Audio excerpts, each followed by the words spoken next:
ನಮಸ್ಕಾರ, ನೀವು ನೋಡ್ತಾ ಇದ್ದೀರಾ ನ್ಯೂಸ್ ಫಸ್ಟ್. ನಾನು ವಿದ್ಯೇಶ್. ಈ ಕ್ಷಣದ ಪ್ರಮುಖ ಸುದ್ದಿಗಳನ್ನು ನೋಡ್ತಾ ಹೋಗೋಣ. ಅದಕ್ಕೂ ಮೊದಲು ಹೆಡ್ಲೈನ್ಸ್. ಸ್ಟೇಡಿಯಂ ವಿಧಾನಸೌಧ ಕಾರ್ಯಕ್ರಮ ನೋಡು ಭರಾಟೆಯಲ್ಲಿ ಕಬ್ಬನ್ ಪಾರ್ಕ್ ಗಿಡ ಮರಗಳಿಗೆ ಹಾನಿ. ಆರ್ಸಿಬಿ ಡಿಎನ್ಎ ಸರ್ಕಾರದ ಸಿಎಸ್ ವಿರುದ್ಧ ಮತ್ತೊಂದು ದೂರು. ಕಬ್ಬನ್ ಪಾರ್ಕ್ ನಡಿಗೆದಾರರ ಸಂಘದಿಂದ ಕಂಪ್ಲೇಂಟ್. ಕಾಲ್ತುಳಿತದಲ್ಲಿ 11 ಮಂದಿ ಸಾವನ್ನಪ್ಪಿರುವುದಕ್ಕೆ ಯಾರು ಹೊಣೆ? ಸಿಎಂ ಡಿಸಿಎಂಗೆ ನಾಚಿಕೆ ಆಗಲ್ವಾ? ರಾಜ್ಯ ಸರ್ಕಾರದ ವಿರುದ್ಧ ಕೇಂದ್ರ ಸಚಿವ ಪ್ರಹ್ಲಾದ್ ಜೋಶಿ ವಾಗ್ದಾಳಿ.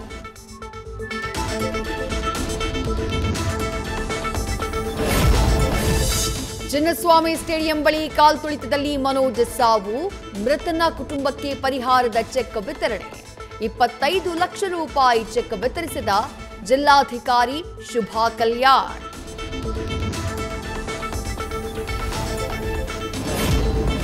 ಚಿನ್ನಸ್ವಾಮಿ ಸ್ಟೇಡಿಯಂ ಬಳಿ ದುರಂತ ಕೇಸ್ನಲ್ಲಿ ವಿಪಕ್ಷಗಳ ಟಾರ್ಗೆಟ್ ಡಿಕೆಶಿ. ಸದ್ಯ ಪ್ರಕರಣದಿಂದ ಅಂತರ ಕಾಯ್ದುಕೊಂಡ ಇತರೆ ಸಚಿವರು ಬೆಂಗಳೂರು ನಗರ ವಿಚಾರ ನಮ್ಮ ವ್ಯಾಪ್ತಿಗೆ ಬರಲ್ಲ. ಉಸ್ತುವಾರಿ ಸಚಿವರು ಹೈಕಮಾಂಡ್ ಇದೆ ಅಂತ ಸೈಲೆಂಟ್.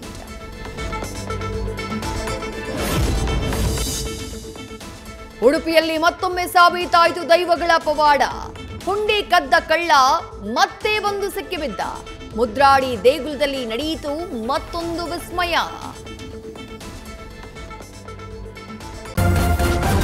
ನ್ಯೂಸ್ ಫಸ್ಟ್, ನಿರ್ಭೀತಿಯಿಂದ ನಿಮ್ಮ ಪರವಾಗಿ.